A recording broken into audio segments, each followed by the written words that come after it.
had me smiling and giddy, hoping that would actually make me feel laughter. Oh my God, he tore the into her church, so she got to put on this facade. Has me obsessed with mafia romance. And it's Christmas time, guys. I am so excited. It is finally time. My favorite month of the year. So yeah, you can see by the title what we're about to be doing today. This will be Bookmas Day 1 and 2 because I did not post yesterday. I'm so sorry. And this is going to be a bit difficult for me. It's my first time trying to attempt to post for 12 days. I think I can do it. Do y'all think I can do it? I think I can do it. But anyway, if you don't know and you're new here, my name is Marquita Lachey, and this is my channel. We talk about books, we talk about shopping, we talk about our kids, we talk about life, we talk about a little bit of everything over here. And yeah, so today, I'm gonna show you my outfit right quick because I am obsessed with this shirt and these pants actually. And I got these pants from Walmart. Let me see if you guys can see me. I am loving this. Oh, I wish y'all could see me more, but can you see it? I love this shirt. And the pants are white. I don't really do white pants, but these are so warm, and I got these from Walmart. I just thought that was so cool. And the shoes, dirt cheap, and they are so comfortable running shoes. I'm so happy that I picked these up at Dirt Cheap because they are closing very soon. So anyways, we're going to talk about Dirt Cheap later because I do have some things to tell you about Dirt Cheap and some things that I got. And we're going to just go ahead and do my monthly wrap up for November. I have kind of talked about a couple of these books on one of my last videos. This one right here, if you haven't, go check it out while we're still fresh on my brain. That was the time to watch, okay? But we're going to go back over them plus some more. And I've just realized I had a pretty good reading month. When I just went over all my books, that was pretty good for me. But now a lot of them was audio books. I ain't gonna cap, but it was still really good. It was a really good reading month. So I might have to look back at my phone, get my memory refreshed. Okay. But yeah, we're gonna start with our audiobooks because I love audiobooks. I'm an audiobook girly. Will forever be an audiobook girl. I don't care who say it's not reading. It is reading. Okay, it is reading. Okay, I'm glad we had that moment of discussion. Let's go ahead and go over Exodus because I don't care about that book whatsoever. I don't even think I'm gonna read Finish Line. I don't need to. Okay, I barely got through the first two. I can say that this Exodus book did kind of make me want to read the last book, but I can't even do it. I'm not going to even do it to myself. Not right now anyway. Maybe I'll come back to it later in life, but as you should know, this book is about, what's her name? Cecilia in the first book goes to her father's town because she needs the money that she'll get if she works at his company for a year, his plant, whatever, and they have a agreement that after she does that she'll be able to get a lump sum of money from him. She does that. He's her estranged father. They don't have a relationship, but she's doing it so she can take care of her mom. But then she gets hooked up with all these guys, which she met one at the job the same day, and in that same day she went to a party with him. Fast forward, she ends up talking to his friend Dominique, Sean and Dominique, that's their names. And they start having a three-way relationship. And they share her, basically, the whole book. And I didn't get much plot out of this book, just a lot of smut. So we move on to the next one. We have added another man into this mix. And that's where you lost me because it's just too much going on for me at this point. And I felt like I wasn't getting anywhere in this book. But a lot of smut and her being crying all the time, whining, complaining because they're not telling her all the information, all the secrets that she want to know, but she doesn't really even act mature enough to know the information that they're holding. So I understand why they didn't tell her, and it's just a lot with Cecilia, okay? She didn't do nothing but annoy me. That's all I can tell you about her, and I'm sorry that I wasted that much time even talking about her right now, but we're going to give that book a 3-star. I would like to go lower, but I'm just not going to do it to it because, like I said, I kind of wanted to read the last one, but yeah. Anyways, next we're gonna go with going over the ones that I know that I went over in my last video first, and then we're gonna jump into the other ones. From Come Over to Come Home, I really enjoyed this book. It was by Jackal J. The audio book was fantastic. I love the narrators. This book is about a realtor slash single mom, and she's navigating life, trying to get her ex to co-parent. He's a piece of crap, so he's not doing his job in that department. Then we have a ex-NFL player. He got hurt, so he moves to this town because he has a job lined up, but he needs a realtor because he needs a home. She ends up being his realtor. They hit it off. It's like a instant love connection, and you go from there. It's really good though. Like I love this instant story. I didn't feel like it was forced or it was fake. I felt like it was giving natural. Okay, so I really enjoyed their chemistry. I enjoyed their story. I enjoyed how he stepped up to the plate for her daughter. How he handled a lot of stuff. Okay, I enjoyed them both. So I will have to give this a 4.5 star. Really, really solid storyline. Solid. Can't wait to read the other 2 books in this series.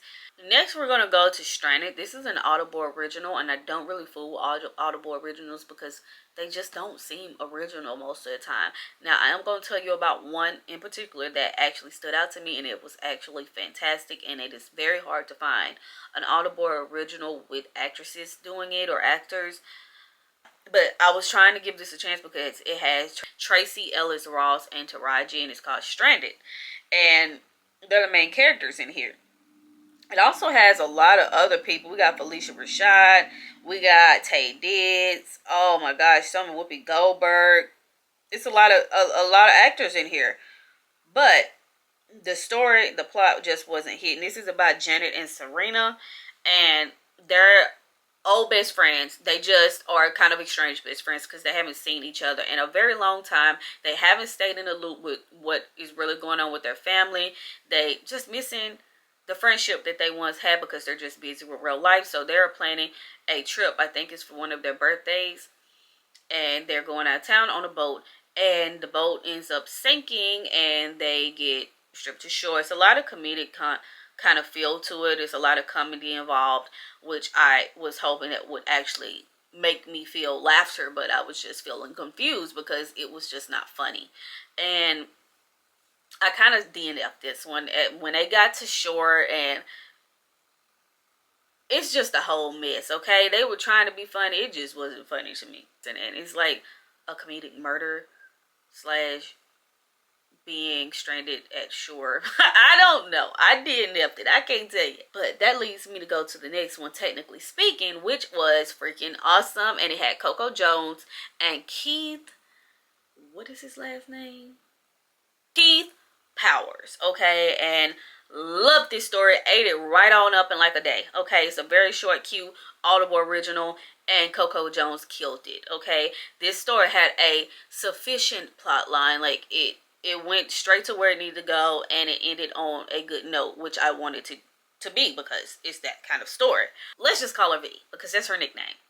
V is in tech. She's going to school for tech anyway, but she works in the commissary of a tech company. She is trying to get her foot in the door. They don't acknowledge her because she doesn't have a degree yet, but she also has a son that she needs to take care of that has autism, which I related to so much in this story because I have a son with autism, and the things she was going through were relatable to a lot of things that me and my child have been through, and trying to get him help in the school environment and just fighting for him. It's a lot. But anyways, she's trying to do that. She needs to get him into his new school. Her baby daddy ain't crap either. Okay, so she ends up, a woman drops her ID, her badge, her work badge, and she's getting ready to go on maternity leave. V picks it up, plans on giving it back to her, but then her friend is like, you should keep this badge and go pretend to be her because there is a contest coming up of the person with the best app gets like $10,000. So she's like, just do this, get this money so you can help take care of your kid. So she ends up doing it. And then you get to follow a roller coaster of emotions of her trying to pretend to be this person, trying to win some money for her son, trying to stay undercover, and also falling in love. Okay, it's a beautiful, cute little story. It gave me all the feels. Okay, I think it would be perfect for this time of the year too. And this was definitely a 5-star. Couldn't find anything wrong with it. After that, we have Mr. Librarian by B Love. Okay, it's free right now, so I was like, let me just pick up some. Let's not pay for a book today. Let's find something that's free. And my favorite narrator, Winston James, was in it, so I knew he was gonna make it something that my ears could eat up. Okay, and this was a new narrator for me. I think her name is Opal Black, and she did very well in the story. So I was like, okay, I was pleasantly surprised. But anyways, Mr. Librarian caught my attention because who don't want to read about a sexy librarian? Isn't that a fantasy? That's a fantasy of mine. Librarian, come here. Honey is staying with her parents because she's going through a traumatic situation and she needs to get away from what she was going through. She can't be alone right now. But her and her dad have a strange relationship. She doesn't really like him because of how he treats the mother, and their relationship just has been strained. Okay, she also restores books, which I thought was really freaking cool. And Khalil is going through a traumatic experience because he was in a tragic fire accident, or he wasn't the one in it, but somebody close to him was and died, and that kind of tore his life apart and has made him feel guilty ever since, that he feels responsible for that person dying. Okay, so anyways, she restored a book for a person and she has to take it to the library because they're having a party at this library. Please excuse the train. It's the train always coming while I'm trying to record. But she is trying to take it there, and this man won't pay her all of her money, talking about she didn't do a good job on the book. So she ends up crying at the event because she's like, I'm not leaving here without my money, but I'm also pissed off. So you know, when you get pissed off, sometimes you start crying because you just feel defeated. This sexy, handsome man walk up to her talking about, what you crying in my library for? And she was like, this man didn't pay me my money. He said, get your ass up. Well, he didn't say it like that, but he like, get up. We're going to get your money. And he got that girl her money back. And from there, you get to see how love transpires between the two, and how they pull things from each other and help each other through these traumatic situations that they're going through, and be there for each other. Loved it. It was I can say it was a solid 4-star for me. Okay, Little Stranger. Now this is one that a lot of people might find strange, but I'm a strange person, so I wasn't scared or weirded out by anything in this book. Pretty much I was just like, okay, interesting. I know some people don't read it because we don't believe in reading things about brothers and sisters or any type of blood relationship, but they're not blood related, so it doesn't bother me. They were not blood related. He's literally adopted, and she was literally adopted. Neither one of them are blood related to even the people who adopted them. So I could see passing, kind of like Credence. Like, I can say that Little Stranger definitely gave me Credence vibes in the beginning, just because of the relationship history between the people and the whole aspect of that. Can I just say that I would not have wanted to consume this book in any other way but through this beautiful, gorgeous, talented narration from Arden. Okay, Joe Arden put his foot, hands, and as I said on my TikTok, ass in this book narrating. Okay, I have never seen such talent in a book displayed the way he did it. He brought such brilliance to this narration. Like, he put everything he had into bringing this character to life. He did it. Like, I felt every emotion, I felt everything. And how do you make a mute character sound so differently throughout the way time evolves in this story, and he becomes mute, his inner thoughts, and when he learned to speak, oh my god, he tore this book up. Like, I can say nothing bad about this, and she done a wonderful job too, the narrator. But it was him, and I just was looking at how he has narrated so many different books, and he sounds different in every single book he has narrated. That takes a special talent to do that, and I just had to take a minute and just let us recognize that about him, because he is brilliant. Okay, moving on. Okay, Little Stranger. Don't read this book. If you're gonna read it, as I've said before, immersive read it, because you have got to listen to the audible or audio version of this book as well, because it is something you cannot miss. You cannot miss it. Anyways, okay, this book is about Olivia and Malachi. Okay, Olivia was adopted first, then he was adopted after her, and he's always been kind of strange. He never talked. They always had this weird bond where they slept in the bed together as kids. But you know, when you have kids, that are adopted, they're going to feel kind of abandoned or feel alone, so you might want them to cling to each other for that safety net. And at that time, you wouldn't find that it's weird for them to be each other's safety net if that's what they needed. So they always were together, and it's just a lot. Like, he would do little weird things, like he kissed her one time while they were kids, and the parents like immediately put him away and said, don't you ever do that again. But as they relationship and their bond increases over time and they become teenagers, that passion and that those feelings start getting a little bit intense, and he started getting rage and anger. She can't talk to no dude. He started bashing people's head in over this girl, which is his sister, but she is like playing this little innocent type role, like, oh, I don't do anything, I'm just innocent and I don't want my brother, but she actually wants her brother.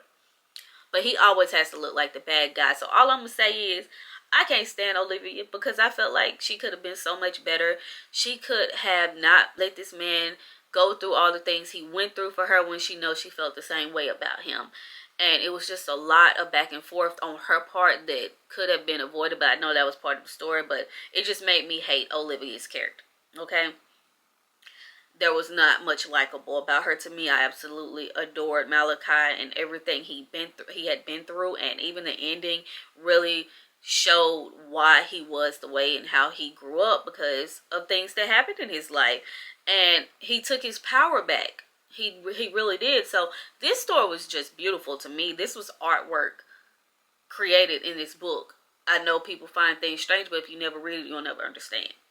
I love the book, and I give it a 5-star.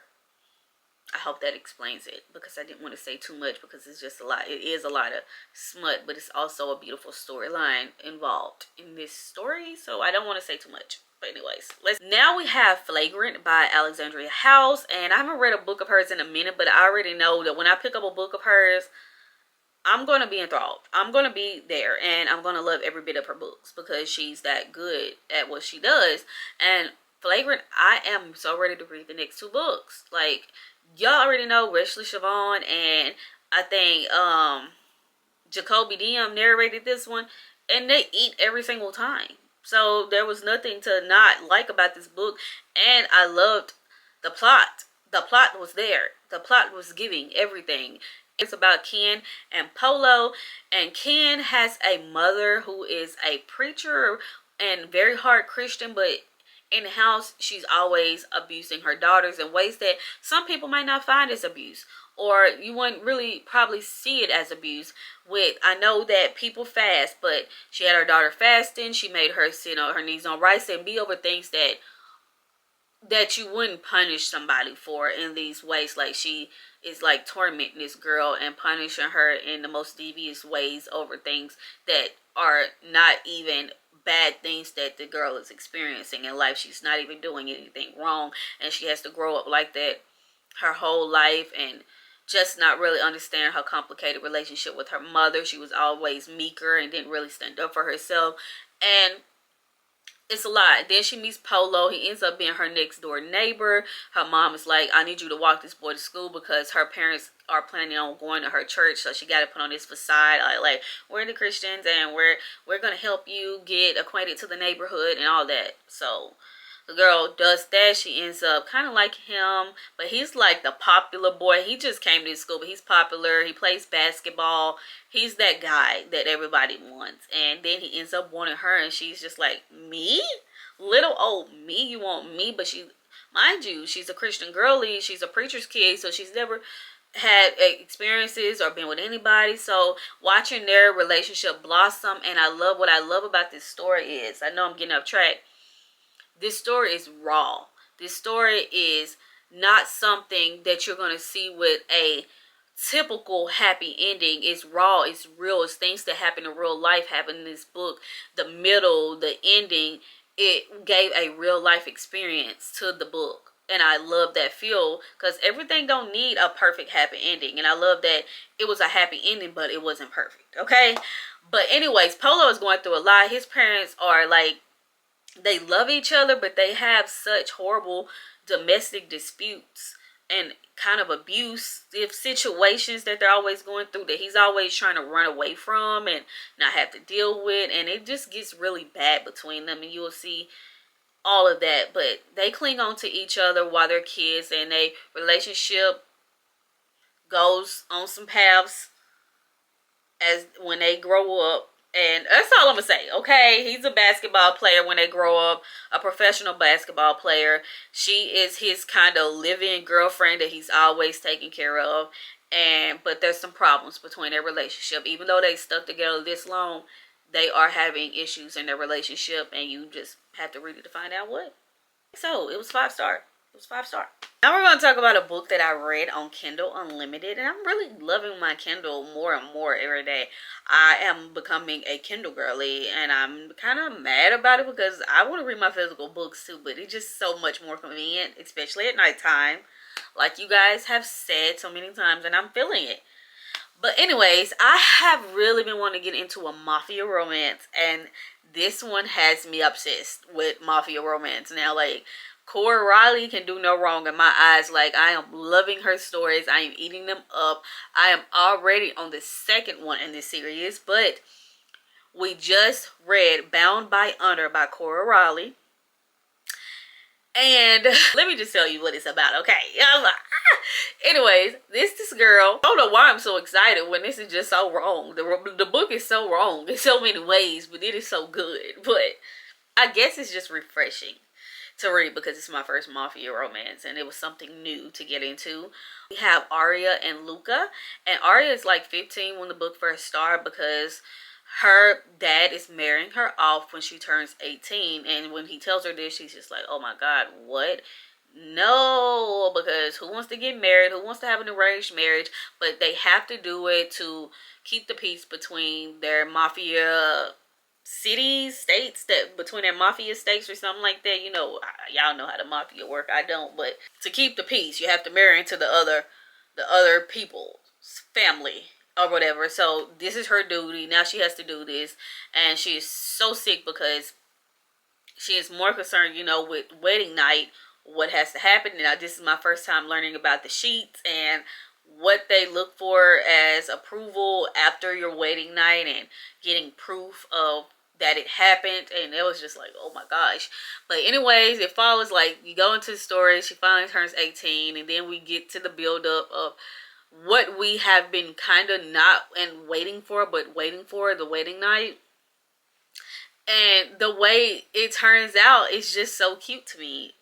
Like, I like Luca so much. Like, he is such a horrible gentleman. I don't know how else to say. He's horrible, but he's nice to Aria in a mean way. Confusing, right? But yeah, their love story and their journey. I wanted to really see how a love journey can unfold in an arranged marriage, especially when you don't, you know, you really was forced in. You're only 18 years old. He's older than you, and how do you make this work? And I love how she put these pieces together to make this story unfold in a way where you fall in love with both of them, and you fall in love with them being together, and you see how it all just comes together in a marriage like that you really had no choice in, and you were forced. And it only works if, you know, the man is actually willing to do the right thing by you, which Luca is. And Luca is just so Luca is Luca, okay? I love these stories because in all of them, you're going to follow different people. Like, you learn so much about her sisters in here, and you get to follow their story later. You get to follow her cousin's story. And all of these stories are intriguing from the very beginning. Like, there's no, oh, well, we got to get through this boring section to get to. You don't have to get through a boring section to get to the nitty gritty, okay? We nitty gritty up top. We getting there from the very beginning of the book, and I love that about this book. There's no extra unnecessary information that we don't need. We get exactly what we need. We still get our build up of chemistry. We still get the plot lines. We still get them learning about each other. We get them individually. We get them as people. We get some side characters, and we still end up with a beautiful ending. a beautiful beginning, a beautiful middle to this story, and it's only like 261 pages, and you get so much, and you become entwined with these people and wanting to learn more, especially about their siblings and the other people that are coming up in the next books. And I just love it. Like I said, it was refreshing to read because I haven't read anything like this, and the writing is there for me. Like, it's giving exactly what I needed at this time, especially to get out of a slump, because I was in a slump, and this book has gotten me immediately out my slump, and I'm just like, I'm reading these bad boys back to back. Definitely a 5 stars. I did read this on Kindle Unlimited. We're going to just add these two together. I just read and I talked about my unpopular opinion about The Secret World of Maggie Gray by Desiree, or Granger. She goes by 2 names.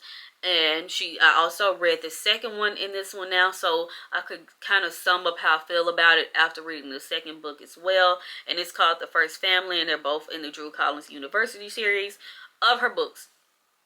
This is my first time reading this author, and like I said, I hate to have to be honest about the book because I wanted so badly to love it so freaking much, but I can't love it as much as I wanted to, just because even the second book didn't do anything but piss me off with the ending, with the beginning, with the middle. There was still not much going on, but more characters being involved, and we still were talking a lot more about the characters than the actual plot line, and actually getting answers to some of these mysterious questions. And honestly, I just come to realize we still didn't get no answer. Did we? We still didn't get an answer about the first book, and now we on the third one, and we done went to a whole different plot line from what I can tell. The way the second book ended off, now we're in a whole different thing. We're doing a whole different thing, guys. Let me just tell you, The Secret World of Maggie Gray is about a girl who has white hair, and she's like almost 30 years old, but all the characters in this book are very immature for their age. They talk very childishly. I've already discussed this. Anyways, she's in college, and she's talking about a story that her grandmother once told her to the classroom about vampires and werewolves, and how her mother was SA'd, and that was a product of her mother, and she was SA'd by a vampire, apparently. And that made her, and that's why she got white hair. But she was just saying this as a gag. It wasn't like nothing serious to her. She was just making up a story because she had to get a grade for a class, and she hadn't wrote her assignment at her big old age. But anyways, so after that, the professor's like, no, that's real. There really is a school. There really is a place. All of what you said is true. And she was like, what? He said, and I think you'll be perfect for this school. I want you to go here. And then we get like a little Harry Potter aspect in the book, which everybody was eating up, which I understand. I liked it too. When you go to the train and you can't find where this place is, it's called the Undergrounds, and it's magical, so not everybody can see it. But anyway, she gets to the school, she meets other girls, and like I said, it's too many characters to even talk about, but every other chapter we're going to find out about somebody new, and we're going to read just a little bit about them, and then we're going to go somewhere, and we're going to go off script, and we're going to go over here, and we're going to go over there. That's how confusing it is. It's confusing as I'm saying it. That's how confusing it is. But like I said, the story could have been so much more if we would have stuck to a solid plot line and stuck to a couple of characters to actually focus on, and not just be all over the place, and actually get some answers to lead up to the next book. But I just feel like it was missing so much. I still want to read the next book just because I've invested this much time in it, and I love the aspect of what this story and this university and the undergrounds are supposed to be, where you meet all these different mystical creatures. You got sirens, you got nymphs, you got like I said, vampires, werewolves. It's so many different things at this school, and I love that about this book. I love the magical aspect and the black Harry Potter outlook of the book. So I'm still in it. I just hate how all over the place it is. So I will have to give this a 3-star. Even reading both of the books, it's just like confusing. And I'm hoping that maybe in the last book, or I don't even know if this is going to be the last book, we will get somewhere. Because I want so much to believe in this author and her writing. And maybe there's a point to this madness, and I just haven't seen it yet. So I'm really hoping to be able to fall in love with her writing at some point. I don't know. But we're holding out hope, guys, because the covers are gorgeous and the whole aspect of the book is there, you know. So that's all I can say. All right, guys, this is the only physical book I've read this month, or last month in November, and you guys saw me read this. We did a whole reading vlog on this over here. Okay, so I'm not gonna go into too much detail because you can just hop over there, but I loved the book. I cannot wait to jump back into this series. I know it's a long series, so I'm taking my time on it, okay? But I love a book that's real. Like I said, a real, raw, authentic book where you feel like the people in the book are real because they're going through real life problems and you can just feel it, right? That's what I loved about the book the most. And my boy, what's his name? Lauren. The way the Lauren drunk ass be talking to her. Lily, is that her name? The way Lauren be talking to Lily is crazy. His game is really on point. Like how just knowing now after I read the book how suave he was and what his intentions were behind every moment that he spoke to her. I'm loving it. I'm loving how he talks to her. I'm loving how he handles her now that, you know, what happened. I don't want to say too much because I'm trying not to give nothing away. But as y'all know, Lauren is an alcoholic and Lily is a addict to intercourse. They have been best friends forever. They're faking a relationship so that none of their family members will catch on to their addictions. And they kind of just use each other to get what they want out of life until they realize it's not working anymore, and they're about to go downhill in several different ways with his drinking, with her. They got to catch a grip. People are about to catch on to them, and we're at the very last second, and it's a lot, especially the ending. It really got me, guys. I love it. But I'm not going to say too much, as I said, but you should definitely pick this up. This is a 4.5 star for me now, I think, because I wish it was a two-person point of view. That's all. I really just wanted to see more of Lauren actually speaking to me himself. But that's fine because I still ate it up, okay? Last one we got is Only for the Holidays by Abalola Bello. I think that's her name. And this is my first real Christmas book of the season, and I ate this book right on up. I'm not even a Christmas Hallmark girly, okay? I don't really watch Christmas movies like that, unless it's like this Christmas and need a little hint of drama in it for me. I do it like 1 or 2 Hallmark movies, but this is giving Hallmark, but with the drama. And this is a YA book, and it was giving all the feels. It is giving everything. I was completely interested from the beginning of the book to the very end. The last page got me, okay? Tia is a city girl living in London, and then we have the countryside where Quincy lives. Quincy is into horses and all that stuff, rah, rah, rah. Like I said, Tia's a city girl, okay? They're both going through breakups in different ways. Tia's boyfriend wants a break from her, but she is trying with her might to hold on to this relationship. Then we have Quincy over here. He just broke up with his girlfriend because she was on some foul stuff and she did some foul things to him. So he's getting over that. She's trying to work through this. And then her mom surprises them with a trip for Christmas to the countryside on vacation. She doesn't want to go. She's being a brat. But her sister, I think she has 2 sisters, and her mom ends up having to go there. She has a big bright idea that she's going to get back because she got a birthday party planned for her man. Even though he don't really want to be her man no more, she has a birthday party planned for him and she's going to get back. That's what her plan is anyway. Quincy, on the other hand, this is Quincy's family's first time hosting this ball that they have every year, and I guess different families get to do it. So they got to go all out. And he feels that it is imperative that he has a date to this ball because you supposed to bring a date to this ball, but since he recently broke up with his girl, he don't want to feel like, you know, he ain't had nobody to bring, so he lies and say, I got somebody. He ain't got nobody though. His family also owns like a hotel or like a bed and breakfast or something like that. I don't know what kind of apartments are homes they own, but this is where people vacation to. And his mom also cooks. She's a chef, so I guess it's like a bed and breakfast. I don't know.